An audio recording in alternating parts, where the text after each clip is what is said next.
家己泡水的水道头对日本昭和时代到今已经有80多年的历史，嘛是关键古迹。有在地青年把水道头变作是故事的主角，用1960、1980甲2000年3个年代来记录，展览着这个主题，呈现这破主无共年代面貌。吃过。对，哎，真的呢，你们记性真的好好。变颜色就可以。小弟小小电动间啊，看人拍电动，这是一个人细汉时的记忆。家己管破主水道头文创园区当咧举办特展，要互人透过3个年代认捌破主的过去。由我们自己的2000年代往回推到1980、1960，就是爸爸妈妈的年代、阿公阿嬷的年代，然后把这3个年代、3个产业，然后建构出这个展间。那希望大家看完这个展览之后呢，可以对当时的埔子有更多的印象，或是更多的想象。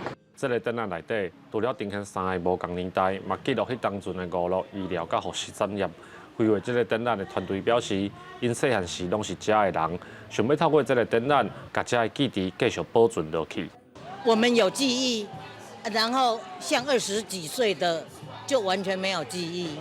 那40年是40几岁，因的一点点记忆而已。策展团队表示，这个展览会会展到明年2月26日，希望有想法想要回来故乡的少年人，透过这个展览知影。